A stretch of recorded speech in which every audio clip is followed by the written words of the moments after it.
Cousins, all in. Anthony, give me an intro. Let's rock. Short but sweet tonight. Like, share, subscribe, ring the bell. Cuzzy, it's that time of the year. It's the Super Bowl. This is Super Bowl time. And, a lot of people are asking me, Marco, what are you betting? What are you taking? I've played ping pong in my brain so much, I feel like I'm shot right now. But let's kick it off, Ant. You start it.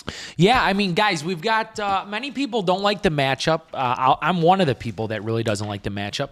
But it is a rematch of the epic 2014 Super Bowl game. And if you know ball, you know how that one ended. One of the craziest, if not the craziest Super Bowl ending ever. Not giving the ball to Marshawn, who broke 10 million tackles that season. I won because of that. Me too. Yeah. It made me very happy to see my man Brady host another trophy up in the air. But Cuzzy, speaking of Brady, let's get into some quarterback spotlight because the Super Bowl truly is, or has become, I should say, used to be about the defense, but now I think it's safe to say it's completely about the quarterback. How pathetic are the Bears, though, huh? What do you mean? The Patriots are in the Super Bowl. I know. With Drake Maye. I know. It makes me depressed. We should be there. We could be there. That's all right. Hey, listen, the way that I Next year. see it is we lost very tight to the Rams in a game that we should have won. We had an opportunity to close it out. And then at that point, I really, like I said before, I thought we would have beat the Seahawks if we made it. My expectations for the Bears next year are so high, it's actually depressing. Yeah. Yeah. It's like, for me, it's NFC Championship or bust.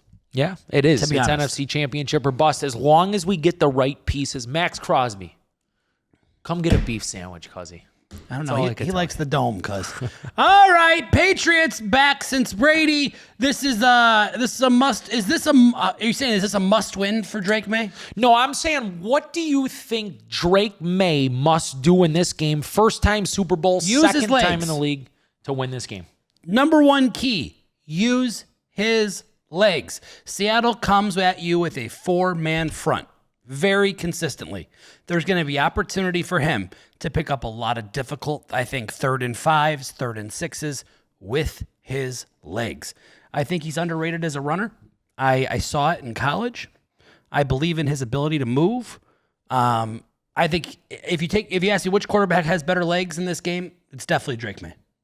Definitely Drake Maye. Just not even close. Drake Maye has surprising speed. At the end of that Denver game, he ran up the middle a couple times, which I think pretty much was the deciding factor in that game. I mean, in that snow game, he was scooting. But another guy I want to talk about, Sam Darnold. I wanted to ask you this question because I feel like you're going to be able to verbalize it better than I can.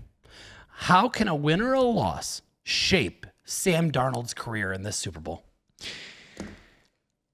It's a huge, it is the biggest game. It is obviously the biggest game of Sam Darnold's life, but it's bigger than that to me. This is a career staple game. This is a Sam Darnold who got drafted, went to the Jets, was counted out completely. I counted him out. I'll be 100% honest with you. I counted him out. He goes to Minnesota.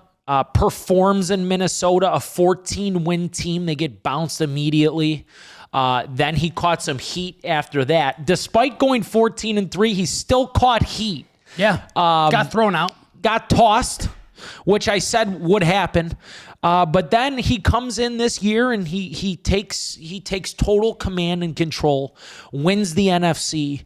And for me, honestly, this is a legacy. This is a legacy moment for Sam Darnold. He could put his name in with the quarterback pool of Super Bowl winning QBs, guys that no one is going to ever question Sam Darnold if he wins the Super Bowl. Ever again. Ever. Period. The questions will be answered. The questions He'll will have be over. more respect than Josh Allen, more respect than Jalen Hurts. Even though Jalen Hurts has a Super Bowl already, I think they'll still be more respected.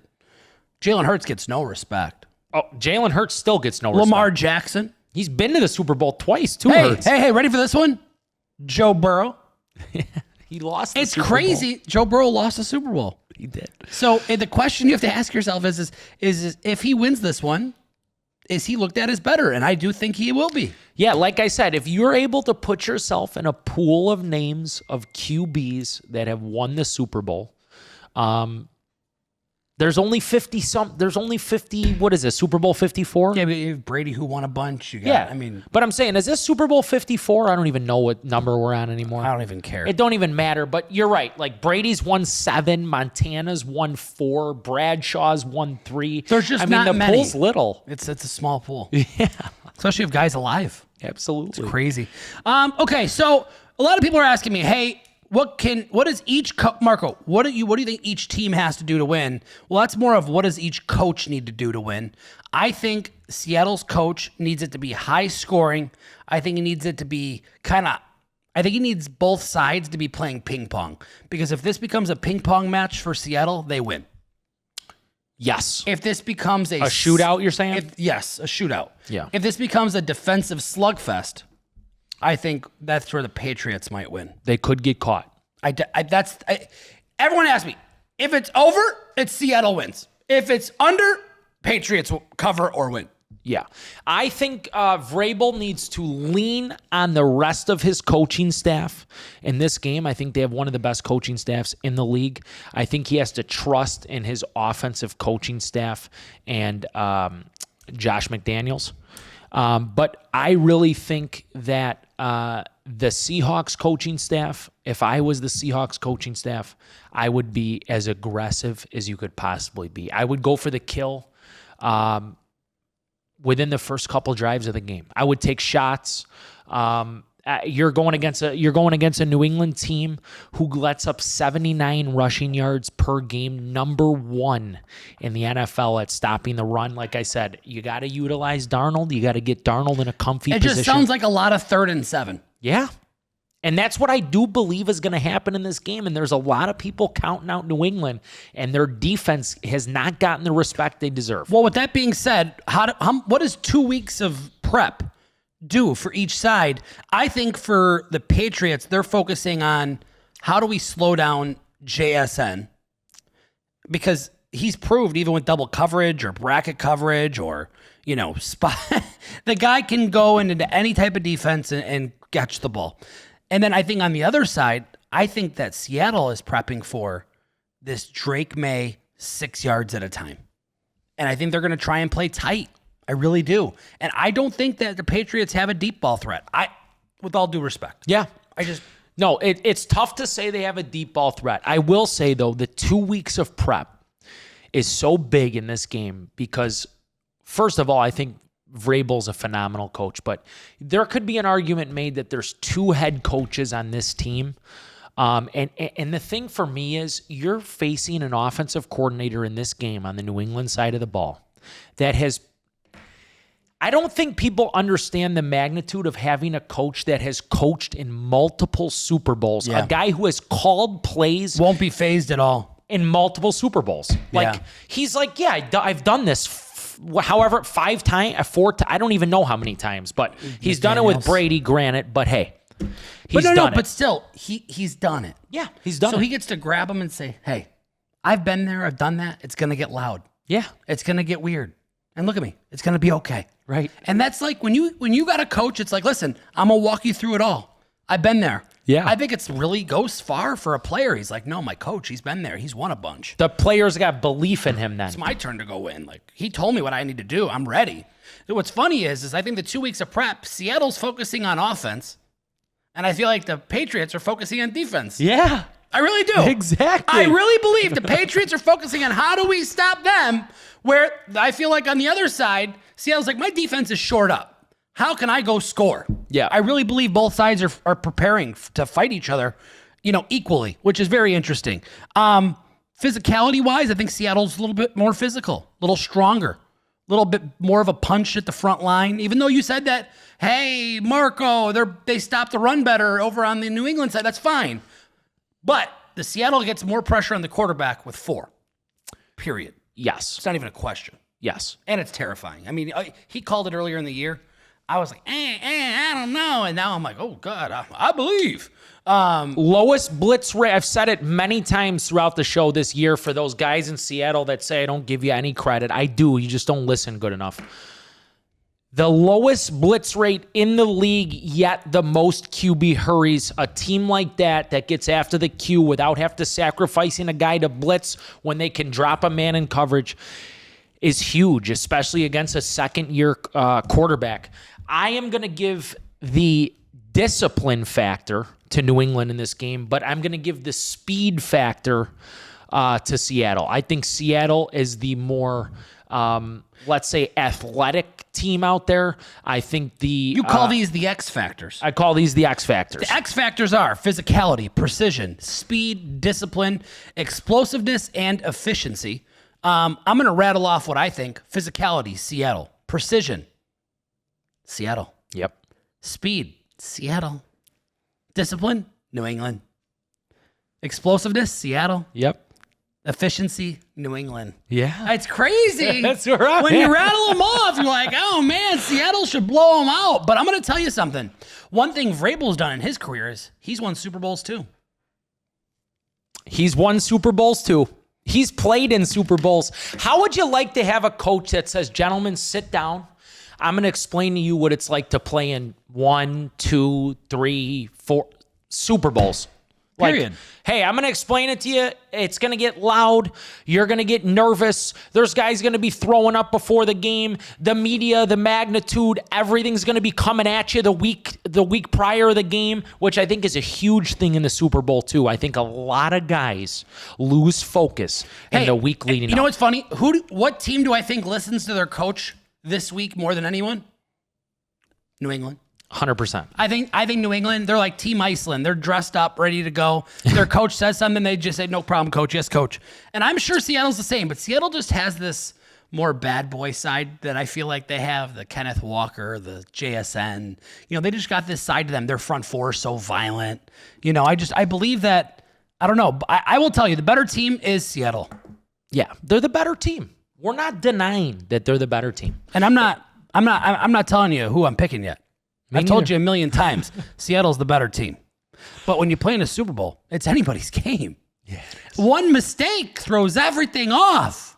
One fumble, one drop pass. I had to punt instead of the drive continues. I've watched it happen so many times. I've lost one Super Bowl, I think, in like 10 years. I lost the San Francisco. They blew a 10-point lead against KC, remember, in Vegas? I lost that game. I do. And last year, when I said I'm putting $1 million on the Eagles, I knew they were going to win. I almost wanted to put 5. Yeah, the night before the game, we drove. Man. We knew it. Tell them the story. We knew it. Tell them the story. So we have a beautiful day at the Fanatics party. Yeah. We go back to the room. We relax. We take a shower. We get ourselves dressed up. We're going to a nice event at night. We're going to a little club action. This guy, the traffic out there was insane. If you got into a car, it was 3 hours. Yeah. So you needed to bribe the bike guys. You know those stoners that ride the bikes and they play music? Well, we found our stoner. He was my stoner all weekend. I was greasing him all weekend. Hey, here's 200. Hey, here's 100. And he loved us. Hey, I'll get you. I got you. So now go ahead. So guy picks us up. He goes up the street. He pulls a right. As soon as he pulls a right, I forget what the street's called. Not Bourbon. It's the street that intersects with it. Anyways. Oh my God. That street has got music playing, people fighting, lights going, guys fist fighting. That street, they had a basketball hoop in the middle of the road shooting hoops. It was fucking mayhem going on. And not to mention, we look over to the left. They got like a metal barrier in front of the lobby. I'm like, what the fuck is this? Metal barrier with these giant green trucks, dudes with machine guns. We're like, wow, Chiefs are on the strip. Let's call it. Chiefs are on the strip. I look at them, I go, this is fucking this is a disaster. You're not going to bed. And then we're like, okay, whatever. I'm sure it's like that everywhere. We go further down on the trolley. We pull up. All of a sudden, we see the Eagles Hotel. Bro. It was 1.5 miles tucked away in a corner. Away from everything. And it was so quiet, you could just hear nothing. You could hear just the night sound. And I'm like, I look over at him, I go, I'm going to win tomorrow. And he was like, bro, it's like they're sleeping. It's all business. They're sleeping. I think the Chiefs, I'm not saying none of them were partying, but I'm like, they weren't sleeping yet. Whoever booked that Chiefs hotel, They I can lost assure them. you he got fired. They lost them the Super Bowl. It makes me want to go. The last thing I want to do is be in San Francisco, but I want to go see where they're staying. Yeah. Because I'm telling you, it makes a difference. But all right, here we go. Who needs to be an unsung hero of the game? Both sides. I think for Seattle, the unsung hero will be DeMarcus Lawrence. DeMarcus Lawrence, a 12-year NFL veteran in this game, has been literally praying for 12 years. For 11 years, he played on the Dallas Cowboys. Couldn't even sniff the bowl. That's a fact. This year, he gets traded out of nowhere. His loyalty was completely in Dallas. He gets there. See you later, DeMarcus, in the offseason, and DeMarcus finds his way to the Super Bowl. He's had a pretty decent season, but like I said, he's a 12-year player. One thing that strikes me about him, though, he had 9 tackles against the Rams. He played unbelievable in that game. I look for him to do the same in this game. He's hungrier than any guy in the game, I would say. Fair. You know what's funny? He said DeMarcus Lawrence, right? Yep. I think the unsung hero needs to be the offensive line for the Patriots. That I already had it ready, like geared up, ready to shoot out. Yeah. Every time I talk about this game, it's like, oh, that's their strength. Oh, I think the other side's going to be the reason why they either win or lose. That's really interesting to me. I'm mind blown by it all. This game is the weirdest game I've ever seen. I hate it. I would have rather seen the Bills versus the Rams. You want to see me fly out to a Super Bowl? I would have flown there with naked. Oh my! I would have flown there naked. Shrinkage, 30,000 feet. We would have slept outside the stadium the night before for that match. For that one? Oh my god! Oh my god! Rams were in there. I would have been harder than granite. Oh my god! Harder than granite. God, you're so crazy. Which team handles the moment better early in the game? You know what's funny? The Patriots. Yes, sir. I think they're going to be calmer. I think they're going to be more smooth. I think you're going to see false starts on Seattle's side. The one advantage they have, though, and I want you to remember this, they know that stadium. They play there every year. That's not a foreign place to them. It's true. Where the Patriots, they don't go to San Francisco all the time. They do not. It's not a place they're used to. They don't know the grass. They don't know anything. No. So that's a big difference. That's a great point. That's a big key for me. Hey, that team plays there. That's a great point. They know the locker room. I mean, if they're in that locker room, they know the locker room. They know the food. They know the area. Like, they know their way around. And there's something to be said for that. My opinion. But how will each team respond to a big swing? Okay, I'm gonna kick this off real quick. Yep. Big swings, I think, kill the Patriots. If there's big swings in this game in any way, I don't think it's going to be for the Patriots. I think it's going to be scary. Patriots win a boring under game. It's hilarious you say that, because what I was going to say is if there happens to be a big swing, what the Patriots need to do immediately is slow the pace of the game down. Slow the pace of the game down, utilize the clock in their favor, utilize the running game, take what's given in the pass game with a young quarterback like Drake Maye. Don't put him in bad positions. Allow him to get the ball out quick, 4, 5, 6 yard throws. I think that's the only way New England can win the game. You wrote down here, I'm going to ask you 2 questions, and then you could ask them back to me. Who wins the turnover battle? I'm going to take the Patriots. Who wins the control of the tempo? I'm going to take the Patriots again. I think the Patriots will win the turnover battle. I think that they will put the game in Sam Darnold's hands. Like I said, I think the Patriots are going to go in this game with a defensive mindset of we're going to do what we've been doing all season. We are going to slow the game down by stopping the run of Kenneth Walker. I think Kenneth Walker, if you watch these games, he is the X factor for Seattle. Yeah. He has dominated in the pass game, in the run game. He must be slowed down. He runs with a ton of conviction. For me, tempo is everything in this game for New England. If New England doesn't control the tempo, the game is over. I have the same answers to my questions that I asked to you. You could ask me the next 2, though. I'm going to ask you the next 2. Who executes in the red zone. Field goals do not count. Seattle. Who executes on third down? Seattle. Okay. See, so the thing I always like about executing on third down is the way that, because I love the offensive mindset so much, is that people all often, when they think about who's executing on third down, they think about, which guy could kind of like sling it down the field, who's got more weapons, right? For me, it's more of which team puts themselves in the better third down positions. I agree. I expect Seattle to be able to move the ball a little easier. Yeah. I'm not saying that they're going to be able to like get down all the way. I'm just saying if there's 3 third downs on a drive, I think they can get 2 out of the 3. I agree entirely. Their offense is far more explosive. 3rd and 5 and under, I think they're going to get it I think they're going to get it 65% of the time if it's 3rd and 5 and under. I really do believe that, which is crazy, right? Yeah. I just believe that this team has the right offensive weapons. My only thing is Sam Darnold, like someone said, is Sam Darnold going to go Sam Darnold on me? I don't know. That's a great question. I don't know. Is he going to, the fumbles, the this, that, the other, the oopsies, I didn't mean to throw it there. I don't know. Yeah. Because I promise you, Vrabel's going to throw shit at him. He saw when he was on the Jets. Promise you that. That's huge.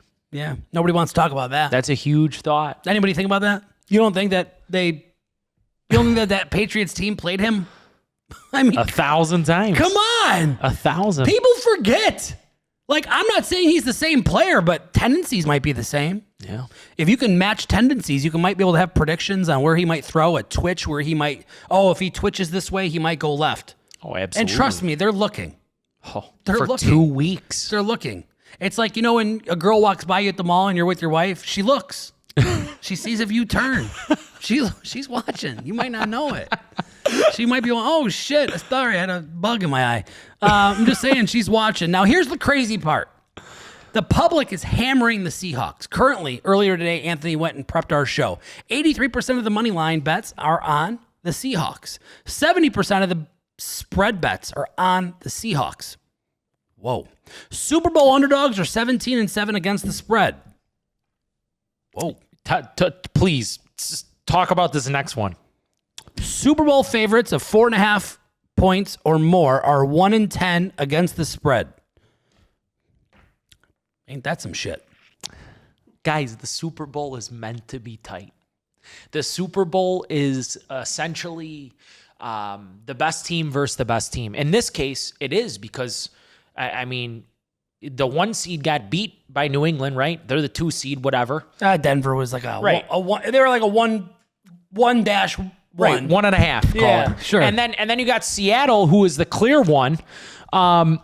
But the thing that stands out to me, why I think the Super Bowl is always a close game, when you look at the history of the Super Bowl, and it goes back to the unsung hero thing, right? Look at the guys that have become the unsung heroes or have made the most momentum-changing, life-changing plays in the Super Bowl. David Tyree trapped the ball on the top of his helmet. Malcolm Butler in this exact matchup. Malcolm Butler was not a starter. No.